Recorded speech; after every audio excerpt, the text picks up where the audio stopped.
ఓం గురుభ్యో నమ. గం గణపతియే నమ. కాశీ మజిలీ కథలు 186వ మజిలీ కాశీ ప్రభావం. దైవజ్ఞుడైన సిద్ధవ్రతుడు ఆ వేళ వేకోజామున మఠం నుండి బయలుదేరి వెళ్తుంటే, మోహనుడు, మహాత్మా, నువ్వు అసత్యం ఆడని వాడివి కదా, రాజపుత్రికలతో ఎల్లుండి వరకు ఇక్కడుంటానని అప్పుడే బయలుదేరారేం? కపిల రాకను అనుమతించిన మీరు చంద్రికని అలా వంచారేం అని అడిగాడు. మోహన, కపిల వల్ల మనకి చాలా అపఖ్యాతి కలుగుతుంది. నువ్వు ఉండబట్టి కానీ, లేకపోతే రెడ్డి మనలని పొలిమేర దాటి నిచ్చేవాడు కాడు. నీకా చంద్రికను వివాహమాడాలని ఉంటే వెనక్కిపో అన్నాడు. మాట వరుసకి అడిగాను, కానీ కపిల రాకే నాకిష్టం లేదు అంటూ చంద్రిక గురించి మాట్లాడుకుంటూ కొంత దూరం ప్రయాణం చేసేసరికి ఒకనాడు గుర్రం మీద అతివేగంగా వచ్చి వారి ముందు దిగి, మహాత్మా, నేను మీ శిష్యురాలిని చంద్రికని. మీరు సెలవిచ్చినట్లు యోగిని వేషం వేసుకొని వచ్చాను అని యోగికి నమస్కరించి మోహనుడికి మొక్కింది. కపిలను కౌగిలించుకుంది. ఔరా చంద్రిక, ఎంత సాహసము! మీ వాళ్ళకి చెప్పి వచ్చావా, చెప్పకుండా వచ్చావా? స్వామి, మీరు నన్ను మోసం చేసి ఆనాడే వచ్చారు కదా, అదే మేలయ్యింది అంటూ తన తండ్రి చేసినది చెప్పి, నేను చావడానికి నిశ్చయించుకొని ఉన్నానని తెలిసి మా తల్లి రహస్యంగా గుర్రం ఎక్కించి పంపించేసింది. ఎలా అయినా తల్లికున్న ప్రేమ తండ్రికి ఉండదు. నేను బతికుంటే చాలని ఆమె ఉద్దేశం. మీ జాడలు తెలుసుకుంటూ గుర్రం ఎక్కి వాయువేగంతో వచ్చి మిమ్మల్ని కలుసుకున్నాను అంది చంద్రిక. ఆ యోగి ఆమెకు కూడా ఒక మంత్రం ఉపదేశించాడు. వారందరూ కొన్ని రోజులకి గంగానది తూర్పు ఒడ్డుకి చేరారు. అప్పుడే సూర్యోదయం అవుతుంది. వర్షాకాలం అవడం వల్ల నది పొంగి ప్రవహిస్తుంది. రేపు దాటడానికి ఓడ కోసం ఎదురు చూడసాగారు. కాశీపురం కనబడుతుంటే నమస్కరిస్తూ భక్తి పరవశంలో మోహనుడు అడగగా, యోగి అక్కడి ఆలయ ప్రాకారాల గురించి, కాశీ గంగా ప్రభావం గురించి, ఘట్టాల గురించి చెబుతూ, కాశీనగర ప్రభావం ఎన్నాళ్ళైనా వర్ణించవచ్చు. ఉదాహరణగా ఒక కథ చెబుతాను, వినండి అన్నాడు. యజ్ఞదత్తుడి కథ. కాంపిల్యమనే నగరంలో అగ్నివర్మ అనే వేదాంగ పారంగతుడైన బ్రాహ్మణుడు ఉండేవాడు. భార్య సుశీలతో అనేక యాగాలు చేసి దీక్షితుడనే పేరు పొంది రాజు చేత గౌరవింపబడుతుంటే, వాడు వయసు మీరాక అగ్నివర్మకు కొడుకు పుట్టగా వాడికి యజ్ఞదత్తుడని పేరు పెట్టి గారాభంగా పెంచుతూ ఉపనయనం చేసి గురువుల వద్ద చదువుకి వేశాడు. వాడు ఆటపాటలు మరిగి చదువుకోక క్రమంగా జూదంలో మునిగి తిరగసాగాడు.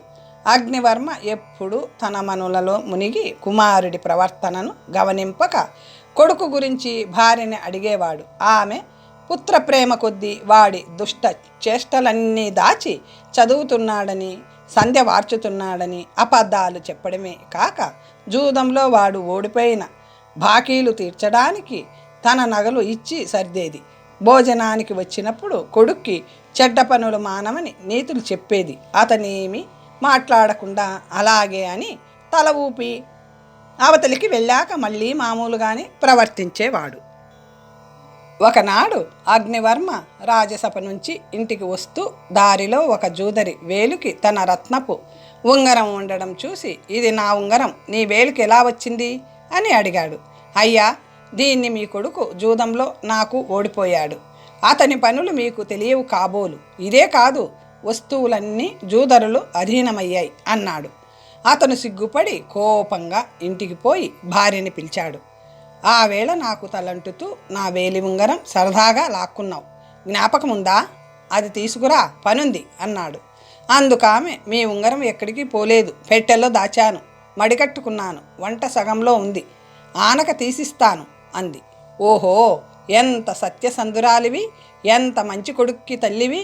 వాడు చదవకపోయినా, సంధ్య వార్చకపోయినా అవన్నీ దాచి అబద్ధాలాడావు. కొడుకుని పాడు చేసిన పరమ నిర్భాగ్యురాలివి అంటూ పెట్టెలన్నీ వెదికి ఏ వస్తువు కనపడక, చీచి దుర్మార్గుడైన కొడుకు, ఉండడం కంటే కొడుకు లేకపోవడమే మేలు అంటూ భార్యతో దెబ్బలాడసాగాడు. అంతలో మధ్యాహ్నం అయ్యింది. యజ్ఞదత్తుడు జూదశాల నుంచి ఇంటికి వచ్చి లోపల జరుగుతున్న అల్లరి దాదుల వలన విని అక్కడ ఉండకుండా ఊరు విడిచి ఒక మహారణ్యంలో నుంచి పోతూ ఉంటే దొంగలు ఎదురుపడి వాడిని ధనవంతుడనుకుని చావగొట్టారు. వాడి దగ్గర ఏమీ లేకపోవడంతో అనవసరంగా కొట్టామే అని విచారించి కొస ప్రాణాలతో మిగిలిన యజ్ఞదత్తుడిని మోసుకు వెళ్ళి రెడ్డిపల్లెలో పడవేసిపోయారు. అక్కడ ఒక కాపు వాడిని చూశాడు. పరిస్థితిని గమనించి ఇంటికి తీసుకుపోయి వైద్యం చేయిస్తూ కొన్ని రోజులు కాపాడాడు. పాడి పంటలున్న ఆ ఇంట్లో మస్తుగా తింటూ యజ్ఞదత్తుడు ఆబోతులా బలిసి ఆ కాపు కూతురుని దేశాంతరం తీసుకుపోయాడు. వాడు అలాగా కులభ్రష్టుడై కాపు కూతురితో కాపురం చేస్తూ ఒక మాలపల్లెలో కొన్నాళ్ళుండి జీవనం గడపసాగాడు. మరో పట్టణం చేరి అక్కడున్న బోయవారితో కూడి దారులు కొడుతూ దొంగతనాలు చేస్తూ కొన్నాళ్ళు కాలక్షేపం చేసి అక్కడి వారితో తగువులు రావడంతో మరో గ్రామం పోయాడు. అలా తిరిగి తిరిగి పూర్వజన్మ పుణ్యం వల్ల కాశీ చేరాడు. కాశీ చేరిన వాడు సన్మార్గం అవలంబించక దొంగగా బతుకుతూ ఒక మహాశివరాత్రి నాడు వేకువజామున లేచి గంగలో మునిగి తీర్థానికి వచ్చేవారి నగలు దొంగలించాలనుకున్నాడు. కానీ రక్షక భటులు కాపుదల వల్ల వాడి ప్రయత్నం నెరవేరలేదు. అక్కడి నుంచి వచ్చేసి సాయంకాలం విశ్వేశ్వరుని ఆలయం చుట్టూ భక్తుల వెనుక భక్తుడిలా తిరిగాడు. అక్కడా దొంగతనం పారక ఏమీ దొరకలేదు. ఉపవాసమే అయి ఆకలి కార్చిచ్చులా కడుపుని మండిస్తుంటే భోజనం ఎక్కడ దొరుకుతుందా అని తిరిగి తిరిగి ఒక శివలింగం దగ్గరికి వెళ్ళాడు. ఆ శివలింగం ప్రక్క శైవుడొకడు శివపూజ చేస్తూ రాత్రి 4 జాముల వరకు పూజ నైవేద్యాలు చేయదలిచి ప్రసాదాలు అక్కడ ఉంచి నైవేద్యం చేస్తున్నాడు. అదంతా చూస్తున్న యజ్ఞదత్తుడు ఉవ్విళ్ళూరుతూ శివపూజ దర్శనం కోసం అభిలాషిస్తున్న వాడిలా అక్కడ ఉండి ఆ పూజ చూస్తూ నమస్కరిస్తూ అతను ఎప్పుడు నిద్రపోతాడో అని అవకాశం కోసం ఎదురు చూస్తూ నిద్రపోకుండా చూస్తున్నాడు. కానీ 4వ జాములో శైవుడు నిద్రకు తాళలేక కునికిపాట్లు పడసాగాడు. అప్పుడు అతను మెల్లగా గుడిలోకి పోయి సన్నగిల్లుతున్న దీపాన్ని ఎగదోసి ఆ వెలుగులో భక్ష్యాలున్న పాత్రను ఎత్తి అవతలికి పోబోతుంటే దైవవశాత్తు అతనికి ఆ కాలు నిద్రపోతున్న శైవుడికి తగిలింది. అతను ఉలిక్కిపడి లేచి యజ్ఞదత్తుడిని చూసి దొంగ దొంగ అని అరిచాడు. ఆ కేకలు విని దగ్గరలో ఉన్న తలారులు అతన్ని తరమసాగారు. అన్న పాత్ర వదలకుండానే అతను ఆలయం చుట్టూ తిరుగుతూ వారికి దొరకకుండా పరిగెత్తసాగాడు. అప్పుడు వాళ్ళు కోపించి అతన్ని చంపేశారు. భయంకర ఆకారాలతో యమకింకరులు వచ్చి పాశాలతో కట్టి యమలోకానికి ఈడ్చుకుపోతుంటే మనోహరమైన ఆకారాలతో శివకింకరులు వచ్చి వాళ్ళని అదిలించి యజ్ఞదత్తుడిని దివ్య వస్త్రాలతోనూ ఆభరణాలతోనూ అలంకరించి విమానం మీద కూర్చోబెట్టి శివలోకానికి తీసుకు వెళ్ళబోతున్నారు. అప్పుడు యమకింకరులు వీడు కులాచార విహీనుడు, పితృవాక్యం పాలించని వాడు, కులభ్రష్టుడు, శివద్రవ్యం అపహరిస్తూ మరణించాడు. వీడిలో కొంచెమైనా పుణ్యం కనిపించదు. వీడిని విమానం ఎలా ఎక్కించారు అని అడిగారు. చౌర్యం కోసమేనా వీడు నిత్యం గంగా స్నానం చేశాడు. అందుచేత వీడి పాపాలన్నీ పటాపంచలు అయ్యాయి. మహాశివరాత్రి నాడు మరణం సామాన్యులకి లభించేదా? కాశీ ప్రభావం తెలియక మీరిలా వచ్చారు. ఇక ఎప్పుడు కాశీ ప్రాంతంలో మరణించిన వాడు ఎలాంటి వాడైనా మీరు రాకండి. కాలభైరవుడికి తెలిస్తే మిమ్మల్ని గెంటేస్తాడు అంటూ శివకింకరులు యజ్ఞదత్తుడిని ఉత్తమలోకాలకి తీసుకుపోయారు. సరిరావు వారణాసీపురి మరణము నొందవచ్చు, పుణ్యముతో దుష్కర దాన తపోధ్యాయ నాద్వర విజ్ఞానార్చనాది ధర్మములెల్లన్. 187వ మజిలీ మోహనుడి మరణ వార్త. కొడుకు దేశాంతరం వెళ్ళిపోయాడని పరితపిస్తూ సన్యాసుల వెంట పోయిన జగన్మోహనుణ్ణి వెదకసాగడానికి తానే స్వయంగా బయలుదేరబోతున్న రాజుని వారించి తాను వెళ్ళి వెదికి తీసుకొస్తానని ఉత్తర దిక్కుగా ప్రయాణించిన సిద్ధార్థుడు వారి జాడలు తెలుసుకుంటూ కాశీపురం చేరాడు. అక్కడ వ్యాసమఠంలో ఉన్న యోగులని వాకబ్ చేస్తుంటే సిద్ధవ్రతుడితో వచ్చిన శిష్యుడొకడు కనిపించాడు. అతన్ని గుర్తుపట్టి పలకరించి తన పేరు గుర్తులు చెప్పి మీ గురువు ఎక్కడ ఉన్నారు అని అడగగా అతను దుఃఖిస్తూ వారందరూ చనిపోయారు అని ఏడుపు గొంతుకతో చెప్పాడు. సిద్ధార్థుడికి గుండె పగిలిపోయినంత పనైంది. వారెలా చనిపోయారు అని అడిగాడు. అందుకు ఆ శిష్యుడు, అయ్యా, మేము నీ నగరం విడిచి ఉత్తరంగా ఎన్నో ఊళ్ళు దాటుకుంటూ కొన్ని నెలలకి గంగా తీరం చేరాము. దారిలో కపిల చంద్రిక అనే ఇద్దరు స్త్రీలు శిష్యురాళ్ళై వెంట వచ్చారు. మేము ఓడ కోసం కాచుకొని ఉన్నాము. గంగానది పొంగి ప్రవహిస్తుంది. మా గురువు కాశీపుర ప్రభావం వర్ణించి చెబుతుంటే మేము వింటున్నాము. దేహబాధ తొలగించుకుందుకు నేను వారికి చెప్పకుండానే అవతలికి పోయాను. తిరిగి వచ్చేటప్పటికి వారు ఓడెక్కి అవతలి గట్టుకు పోతున్నట్లు కనిపించింది. అంతలో పెద్ద గాలి వాన రావడంతో నేనక్కడ నిలవలేక దగ్గరలోని పల్లెకి పోయాను. అక్కడున్న పల్లెవాళ్ళు రాత్రి పడవ గాలి విసురికి గంగలో మునిగిపోయిందని, దానిలోని ప్రయాణికులు అందరూ మునిగిపోయారని చెప్పుకోసాగారు. నేనెంతో విచారిస్తూ మరునాడు ప్రొద్దున గంగకి పోయాను. ఆ వేళ మరో నావ వచ్చింది. ఆ నావికులను అడిగాను. వాళ్ళు, స్వామి, ఇలాంటి ఉపద్రవం ఎప్పుడూ జరగలేదు. తీరం 2 భారల దూరంలో ఉంది. తెరచాప దించడానికి అవకాశం కలుగలేదు. ఓడ తలక్రిందులయ్యింది. పాపం, స్త్రీలు, పురుషులు, వృద్ధులు, పిల్లలు ఎందరో ఉన్నారు. అందరూ చనిపోయారు అంటూ వాపోయారు. ఆయువు ఉండబట్టి నిన్న నా ఓడ ఎక్కలేదు అనుకొని వాళ్ళ కోసం విచారిస్తూ ఈ వ్యాసమఠానికి వచ్చి కాలక్షేపం చేయసాగాను. నాకు అలాంటి గురువు దొరకరు. రాజపుత్రుడు సుఖంగా ఇంటి దగ్గర ఉండక వెర్రి తలుపు పెట్టుకొని వచ్చి శవమయ్యాడు. అందరికీ ఇక్కడ మరణం రాసిపెట్టి ఉంటే ఎలా తప్పుతుంది అన్నాడు. సిద్ధార్థుడు కాశీరాజు కొలువుకుపోయి తన వివరాలు చెప్పి గంగలో మునిగి చనిపోయిన వారి చిత్రపలకాలని చూపమని కోరాడు. సిద్ధవ్రతుడు చంద్రిక, కపిల చిత్రపలకాలను యోగి శిష్యుడు చెప్పిన గుర్తులను బట్టి పరిశీలించి చూశాడు. వారే అని గ్రహించాడు. కానీ మోహనుడి చిత్రపలకం వాటిలో కనపడలేదు. ఆ వేళ పడవ మునిగిన వారందరూ దొరికారా అని ఉద్యోగిని అడిగితే దొరకని వారు గంగపాలై ఉంటారని చెప్పాడు.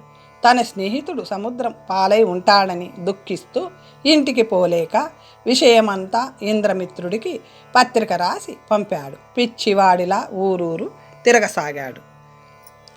ఒకనాడు అతనికి ఇంటి దగ్గర మోహనుడు చెప్పిన మాట జ్ఞాపకం వచ్చి తిన్నగా విశ్వేశ్వరుడి ఆలయానికి వెళ్ళి అక్కడి గోడలన్నీ పరిశీలించి చూడగా ఒక భైరవ విగ్రహం కింద ప్రయత్నించిన పనిని ఓపికతో చెయ్యాలి. ఆపదలు ఎదురైనా ఒక్కొక్కప్పుడు అవి మేలే చేస్తాయి అని అర్థం వచ్చే పద్యం రాయబడి ఉంది.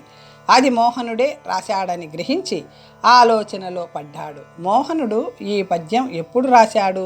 ఓడలో మునిగినవాడు తీరం చేరకపోతే ఈ పద్యం ఎలా రాయగలడు?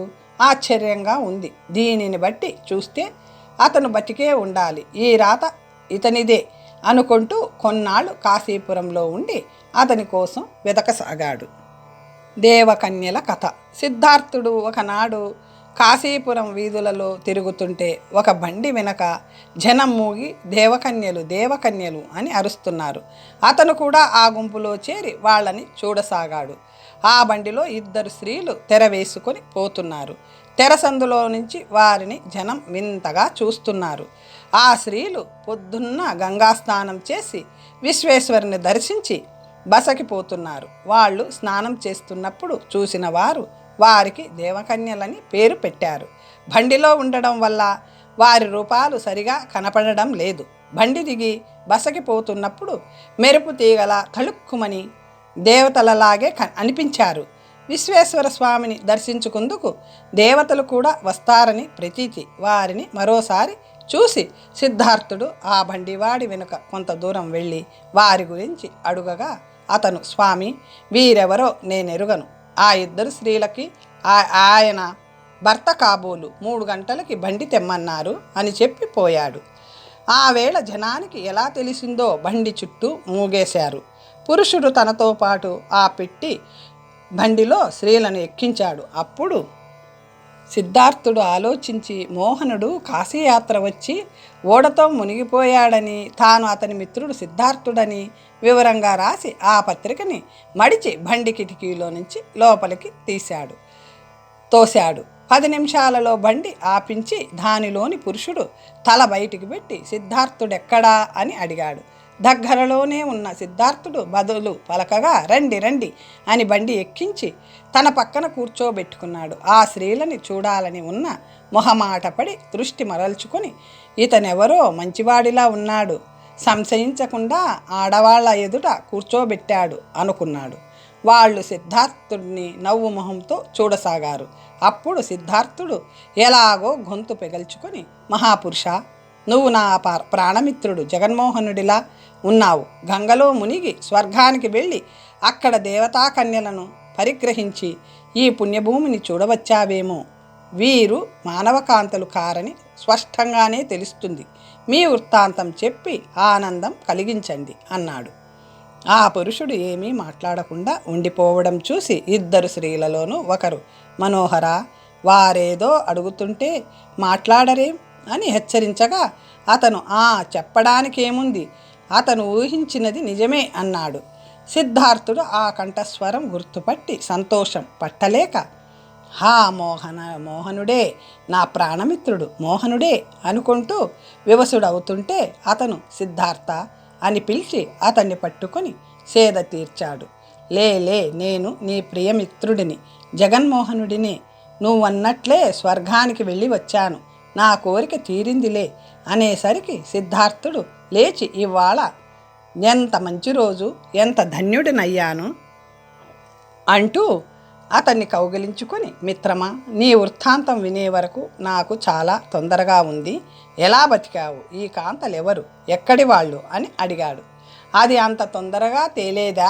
ముందు మనము గుడికి పోయి విశ్వేశ్వరుని దర్శించి ఇంటికి పోయాక అంతా చెబుతాను అని మోహనుడు అంటుండగానే బండివాడు బండి ఆపి, బండి ఇక ముందుకి రాదు, మీరు బండి దిగి నడిచి వెళ్ళి స్వామిని దర్శించుకొని రండి అన్నాడు. వారి చుట్టూ మూగుతున్న జనాన్ని, వీరు రాచకన్యలు, పరివారం లేరని మీరు మీదికి మూగుతున్నారు. సంసార స్త్రీల విషయంలో అలా ప్రవర్తించడం తప్పు, పొండి అంటూ సిద్ధార్థుడు అదిలించేసరికి వాళ్ళు దూరంగా తొలగిపోయారు. అప్పుడు వీళ్ళని దేవాలయానికి తీసుకువెళ్ళి స్వామి దర్శనం చేయించి బండిలో బసకు తీసుకొచ్చాడు. జగన్మోహనుడు ఒక చోట కూర్చొని ఆ కథను చెప్పసాగాడు. అంటూ మనిషిద్దుడు కాలాతీతమైపోవడంతో తర్వాత కథ పై మజిలీలో చెబుతానన్నాడు.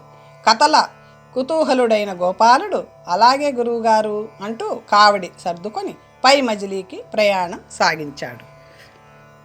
188వ మజిలీ తేజోలోకం కథ.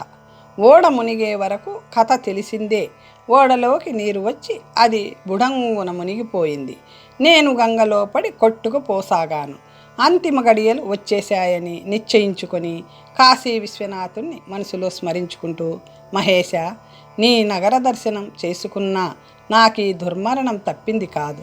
నా కోరిక తీరలేదు. వచ్చే జన్మలో అయినా నా కోరిక తీర్చమని ప్రార్థిస్తున్నాను. నా కోసం ఈ స్త్రీలు సన్యాసి బలవన్మరణం పొందుతున్నారు. వీరికి ఉత్తమగతులు కలిగేటట్లు చేయి స్వామి, ఇదే నా చిట్ట చివరి కోరిక అని ధ్యానిస్తూ కొంచెము ఈదడానికి ప్రయత్నించాను. అప్పుడు నా చేతులకి గోడలా ఏదో తగిలింది. అది నున్నగా ఉండడంతో పట్టు దొరకకపోయినా దాని వారనే కొట్టుకుపోసాగాను. ఈత కోసం తడుములాడు సాగాను. ఈశ్వర విలాసం చాలా చిత్రమైంది కదా. కొంత దూరం కొట్టుకుపోయాక ఒకచోట ఒడ్డున గూడు కనపడింది. చేతితో తడమగా మనుషుడి పాదాలలా తోచాయి. గట్టిగా పట్టుకొని నా తలను వానికి తగిలించి రక్షించమని సూచన చేశాను. అతనొక యోగి. జలస్తంభన పట్టి తపం చేసుకొని అప్పుడే బయటకు పోదామనుకుంటున్నాడు. నా తల అతని కాళ్ళకి తగలడంతోటే చేతితో పట్టుకున్నాడు. అంతవరకే జ్ఞాపకం ఉంది. కళ్ళు తెరిచేసరికి ఒడ్డున పడి ఉన్నాను. తటాలున లేచి తడిగుడ్డలు పిండుకొని 4 మూలలా చూశాను. ఒక మహాయోగి కనిపించాడు. నన్ను రక్షించింది అతనే అనుకోవడానికి అతని జటలు వస్త్రాలు తడిసినట్లు కనిపించలేదు. నాకేమీ తెలియలేదు. అంతా కలలా ఉంది. నేను అతని వైపు నడవబోయి తడిగుడ్డలు అడ్డం పడి అతని పాదాల ముందు పడిపోయాను. రక్షించండి, ఇది స్వప్నమో ఇంద్రజాలమో తెలియడం లేదు. నా వృత్తాంతం విని నా భ్రాంతి పోగొట్టండి అంటూ నా వృత్తాంతం చెప్పి నక్షత్రాలంటే ఏమిటో తెలుసుకోవాలని నా కోరిక. సన్యాసులని అర్చించడం, సిద్ధవ్రతుడనే భైరాగి ప్రాపు లభించడం, దారిలో 2 స్త్రీలు యోగునలై వెంట పడడం, గంగానదిలో పడవ మునిగిపోవడం, ఒక గూటిలోని మహాత్ముడి వలన రక్షించబడడం చెప్పి స్వప్నంలో కూడా మీలాంటి మహానుభావులు కనబడడం శ్రేయస్కరమే కదా అన్నాను. అప్పుడు ఆ యోగీంద్రుడు నవ్వుతూ, ప్రపంచమే స్వప్నం, సంసారం ఇంద్రజాలం, వాటిలో సత్యం లేదు, అంతా భ్రాంతే. అంత్యకాలంలో నువ్వు విశ్వనాథుడితో పాటు ఆ సిద్ధుడిని కూడా ధ్యానించావు కనుక నీ కోరిక తీర్చక తప్పదు. నా వెనక రా అన్నాడు. వెతకబోయిన తీగ తగిలిందనుకుంటూ సిద్ధవ్రతుడు చెప్పిన యోగి తను పాదాలు పట్టుకుంటే గట్టు మీద పారేసిన యోగి ఇతనేనేమో అని ఆశపడుతూ ఆనందిస్తూ అతని వెంట పోయాను. సిద్ధవ్రతుడు ఆ స్త్రీలు కూడా నాలాగే ఉన్నత స్థితి వహించాలని కోరుకున్నాను. విశ్వనాథుని కృప నాపై ప్రసరించిందని మురిసిపోతూ అతని వెంట నడవసాగాను. అతను ఎవరి వైపు చూడకుండా ఎవరితోనూ మాట్లాడకుండా కాశీపురం దాటి ఈశాన్యంగా క్రోసు దూరంలో ఒక పాడుబడిన పర్ణశాలకు చేరాడు. నాతో మరేమీ మాట్లాడలేదు. ఆ పర్ణశాలలో దాచి ఉంచిన ఒక బరిన తీసి నాకిచ్చి, ఇదొక సిద్ధదౌషధం, దీనిని పాదాలకు పూసుకుంటే ఇష్టం వచ్చిన చోటికి పోవచ్చును. ఇది 3 మారులకే పనికొస్తుంది. నీ ఇష్టం వచ్చిన చోటుకి వెళ్ళు అని లోపలికి పోయాడు. అతను నాకు మరి కనపడలేదు. నేను పరమానందపడుతూ భరణిని భద్రంగా మూటకట్టి గంగా తీరానికి వచ్చి స్నానం చేసి విశ్వనాథుని అర్చించి కళ్ళు మూసుకొని, ఓ పరమేశ్వరుడా, విశ్వనాథ, దివ్యలోకాలను చూడగలిగే సాధనం లభించింది. ఇక మీదట ఈ భక్తుడి నేం చేస్తావో అని ప్రార్థించాను. సాయంత్రమై సూర్యుడు అస్తమిస్తున్నాడు. మెల్లమెల్లగా చుక్కలు ఒక్కొక్కటి ప్రత్యక్షమవుతున్నాయి. అప్పుడు సూర్యలోకానికి వెళ్ళానంటే దగ్ధమైపోతాను. చంద్రలోకానికి పోయానంటే నీరు కారిపోతాను. తూర్పు పడమర దిక్కులకి పోకూడదు, ఉత్తరాన మంచు కనుక అటు కూడా పోకూడదు అనుకుంటూ దక్షిణ దిక్కుగా ఉన్న ఒక నక్షత్రం మీద దృష్టి నిలిపి అక్కడికి వెళ్తే ఏ బాధ ఉండదు. అన్ని నక్షత్రాలు ఒకలాగే ఉంటాయి. ఆ నక్షత్రానికే పోతాను అని ఆలోచించి భరణిలోని పసరు 3వ వంతు తీసి పాదాలకు రాసుకొని కళ్ళు మూసుకొని, జై విశ్వనాథ, ఈ ఔషధి ప్రభావంతో ఈ నక్షత్రం లోకానికి పోవాలి అని ధ్యానించి కళ్ళు తెరిచి చూశాను. తీర్థ శుల్క కథ. కుదుపు లేదు, కదిలినట్లు లేదు, ఎగిరినట్లు లేదు. ఎలా ఎగిరానో తెలియదు. 4 మూలలా చూశాను. కొత్త లోకంలా కనపడింది. కిందికి చూశాను. స్ఫటిక శిలా మీద నా ప్రతిబింబం కనిపించింది. అదో పూల తోట. అయితే ఆ లతలకు ఆధారమేం లేదు. వాటి పరిమళాలు అద్భుతం. కొంచెం దూరంలో మెరిసిపోతూ ఎత్తైన మేడలు. అది పగలో రాత్రో తెలియడం లేదు. అది వింత కలలా ఉంది. ఏం చేయడానికి తోచక అటు ఇటు తిరుగుతుంటే కొద్ది దూరంలో నా వైపు వస్తూ ఒక పురుషుడు కనిపించాడు. నేను వాడికి ఎదురుగా వెళ్ళాను. దివ్యాలంకారాలు ధరించి చేతిలో బంగారు బెత్తంతో దివ్య తేజస్సుతో ప్రకాశిస్తూ భటుడిలా కనిపించాడు. వాడు నన్ను చూసి వినయంగా నమస్కరిస్తూ, మీరు ఇలా పాదచారులై వచ్చారేం? విమానం ఎక్కడ వదిలేశారు? సీమరక్షకుడినైన నేను దేవర కోసమే నిరీక్షిస్తున్నాను. మిమ్మల్ని తీసుకొచ్చిన దూతలేమయ్యారు? మీరు ఇక్కడే ఉండండి, పరివారాన్ని తీసుకొస్తాను అన్నాడు. ఆ మాట వల్ల అది ఒక పుణ్యలోకమని నేను భావించాను. ముందు ఈ లోకం గురించి చెప్పు, విన్నాక ఇష్టముంటే ఉంటాను, లేకపోతే మరో లోకానికి పోతాను అన్నాను. దేవా, ఇది తేజోలోకం అనబడే పుణ్యలోకం. స్వర్గలోకం కిందది. ఇంద్రుడే దీనికి అధికారి. భూలోకంలో పుణ్యం చేసుకున్నవారు ఇక్కడికొచ్చి భోగాలను అనుభవిస్తారు. తీర్థశుల్క అనే దేవకాంత అలాంటి పుణ్యపురుషుడికి భార్యగా ఉంటుంది. ఆమె సౌందర్యం అసామాన్యం. ఆ కన్యారత్నం ఆ పెద్ద మేడలో ఉంది. పుణ్యపురుషుడి రాక కోసం ఎదురు చూస్తుంది. ఆమెతో ఇంద్రభోగాలు అనుభవించండి. కావాలనుకుంటే గొప్ప గాయకులు, గంధర్వులు పాడుతుంటారు, అప్సరసలు ఆడుతారు, వినోద నాటకాలు ఆడుతుంటారు. పుణ్యం ఉన్నంతకాలం అతనే సర్వాధికారి. మణిభద్రుడనేవాడు ఇక్కడ ప్రధాన దండనాయకుడు. అతను నిత్యం మీతో ఉండి మీ కోరికలు తీరుస్తూ ఉంటాడు. అతను మొన్ననే స్వర్గం వెళ్ళాడు. మీ రాక వింటే ఈ పాటికే వచ్చేస్తాడు అని అతను చెప్పాడు. నేను కొంచెం ఆలోచించి, మేమిక్కడ ఎంతకాలం ఉండవచ్చునో నీకు తెలుసా అని అడిగాను. అది చేసుకున్న పుణ్యాన్ని బట్టి ఉంటుంది. మిమ్మల్ని చూస్తుంటే మనుష్య దేహంతోనే పుణ్యలోకానికి వచ్చినట్లు కనపడుతున్నారు. ఇది చాలా అద్భుతం. నేనెప్పుడూ ఇలాంటిది చూడలేదు అన్నాడు. ఈ లోకం స్వర్గానికి ఒక శృంగార భవనం లాంటిదని చెప్పావు. ఇలాంటివి ఇంకా ఉన్నాయా అని నేను అడిగాను. దేవా, పుణ్యలోకాలన్నిటికీ ప్రధాన పట్టణం అమరావతి. అక్కడ ఇంద్రుడు ఉంటాడు కనుక రాజధాని అయ్యింది. ఇలాంటి భువనాలు ఇంద్రుడి అధికారం క్రింద కోటాను కోట్లు ఉన్నాయి. స్వర్గమని పేరే తప్ప భూలోకంలో చేసుకున్న పుణ్యాన్ని బట్టి అనుగుణమైన లోకంలో నివసించవచ్చు. అది పంటభూమి, ఇవి పంటశాలలు, వంటశాలలు. భూలోకానికి ఈ పుణ్యలోకాలన్నీ నక్షత్రాల రూపాలలో కనబడతాయంటారు. మీకు తెలియకుండా ఉంటుందా? నాకు ఆనందం కలిగింది, సందేహం తీరింది. పురాణాలలో చెప్పినట్లే నక్షత్రాలన్నీ పుణ్యలోకాలని తెలిసింది. ఇక వెనక్కిపోయేదా? సిద్ధుడి దయ వల్ల ఇంత దూరం ఎలాగూ వచ్చాను. ఊరికే పోవడం ఎందుకు? కొంత భోగం అనుభవించే పోతాను. విశ్వనాథుడి అనుగ్రహం ఉండగా ఇంద్రుడు నన్నేం చేయగలడు అనుకొని అతనితో నువ్వు వెళ్ళి పరివారాన్ని తీసుకురా అన్నాను. అతను వెళ్ళాడు. 2 గడియలకి నినాదాలతో ఒక ఉత్సవం నా వైపు వస్తున్నట్లు కనిపించింది.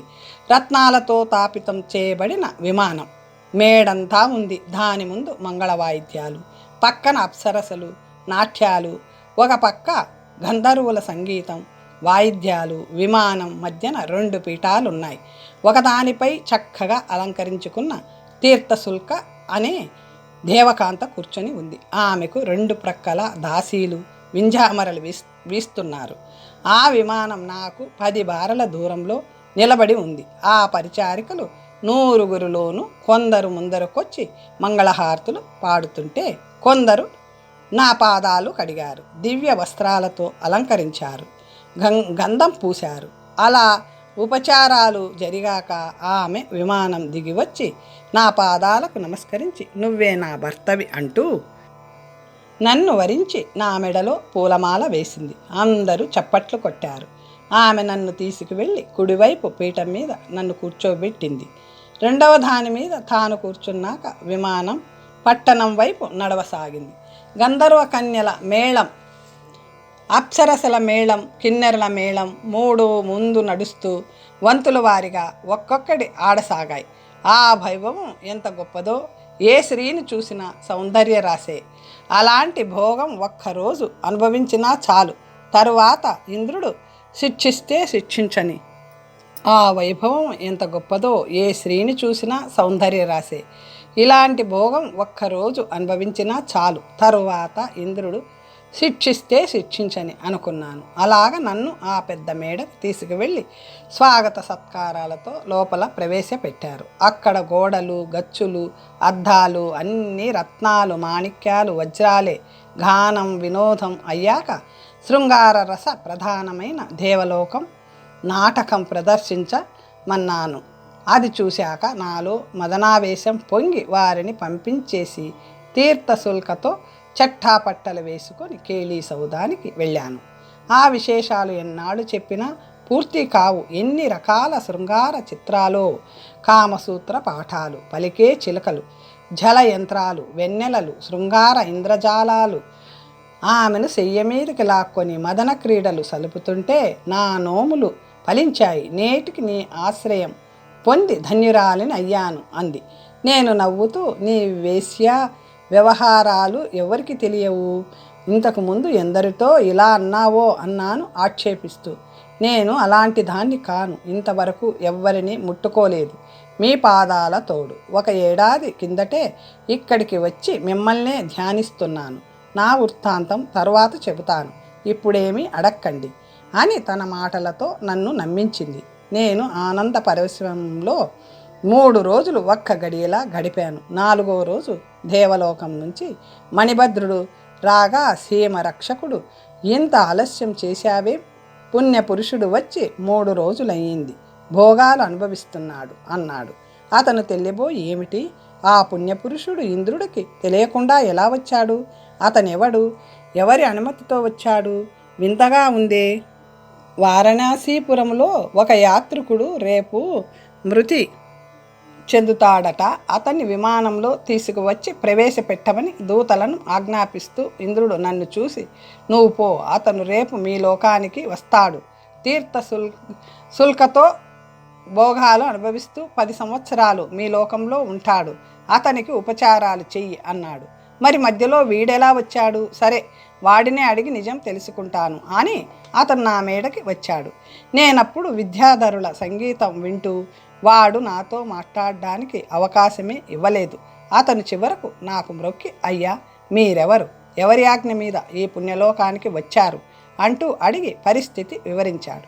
2 పుణ్యపురుషులు ఈ లోకంలో నివసించరు, తీర్థశుల్కకి అతనే భర్త, ఈ లోకాన్ని అతనే పాలిస్తాడు, దీనికి మీరేం చెప్తారు అన్నాడు. నేను కొంచెం ఆలోచించి, మణిభద్ర, నాకు దాసుడవై నా మీదే అధికారం చూపుతున్నావే, శ్రీ కాశీ విశ్వనాథుని ఆజ్ఞ చొప్పున నేను ఇక్కడికి వచ్చాను. ఆ మహాత్ముడి ఆజ్ఞ ముందు ఇంద్రుడే ఏపాటివాడు, పో అన్నాను ధైర్యంగా. అతను కొంచెం భయపడుతూ, విశ్వనాథుడు సర్వాధికారి అవ్వడం నిజమే, తాను ఏర్పరిచిన నియమాలను తామే అతిక్రమిస్తే ఎలా, తాము మీకు అలాంటి వరమిచ్చినట్లు మహేంద్రుడికి తెలిపితే అతనే మీకు అడుగులకి మడుగులొత్తుతూ ఇక్కడ చేర్చేవాడు కదా అన్నాడు. మణిభద్ర, మహేంద్రుడు నీతో చెప్పిన పుణ్యపురుషుడిని నేనే అవుతాను. అతను మొన్న అనబోయి రేపు అన్నాడేమో, బుద్ధిమంతులకి కూడా పొరపాట్లు వస్తుంటాయి, భయపడకు, ఇక్కడుండు, ఇంద్రుడు కోపిస్తే నేను చెప్తాలే, అడిగే రావడంలో తప్పు లేదు కదా అంటూ అతను అప్పుడే స్వర్గలోకానికి పోయాడు. నా మనసులో దిగులు మొదలయ్యింది. పరివారాన్నంతటినీ పొమ్మని అంతఃపురంలో పడుకొని, మహేంద్రుడు 3 లోకాలకి అధికారి, అతని ఆయుధం దంబోళితో కొండలనైనా పిండి చేయగలడు, అతని ముందు నేనెంత, సిద్ధుడు దయతో ఓషధిని ఇచ్చాడు కనుక రాగలిగాను, కానీ లేకపోతే ఈ లోకానికి రావడం మహాపుణ్యాత్ములకి కానీ తరమా, అతను వచ్చే లోపలే పారిపోవడం మంచిదేమో అని ఆలోచిస్తుంటే తీర్థశుల్క వచ్చి, మీ ముఖం అలా చిన్నబోయిందే, ఏమిటి ఆలోచిస్తున్నారు, నాకు చెప్పకూడని రహస్యమా అని అడిగింది. ప్రేయసి, నీ దగ్గర దాచడం ఎందుకు, నా భోగం అయిపోయింది, నేను పోతాను, నీ రహస్యం చెబుతానన్నావు, నేనే నీ భర్తని అన్నావు, అదేమిటో చెప్పు అన్నాను. ప్రాణేశ్వర, నేను ఆడిన మాట తప్పేదాన్ని కాదు, మీరే నా పతి, మీతోనే నా గతి, మీరెక్కడికి పోతే అక్కడికే వస్తాను, అందుకు కారణం వినండి. నేనెవరిని అనుకుంటున్నారు, ఆనాడు మీ రూపాన్ని మోహించి భైరాగి శుశ్రూష నెపంతో మీ వెంటబడిన కపిలని, రెడ్డి కోడలిని, ఓడ మునిగి గంగలో పడిపోతుంటే విశ్వనాథుణ్ణి హృదయంలో నింపుకొని, మహాత్మా, నాకు ఏ కోరిక లేదు, ఎప్పటికైనా ఏ జన్మలో అయినా నా జగన్మోహనుడినే నాకు భర్తగా చెయ్యి, ఇదే నా చివరి కోరిక అంటూ ప్రాణాలు వదిలాను. గంగ మహత్యం ఏమని చెప్పేది. కొంతసేపటికి కళ్ళు తెరిచి చూడగా ఈ దివ్య దేహం ధరించి ఉన్నాను.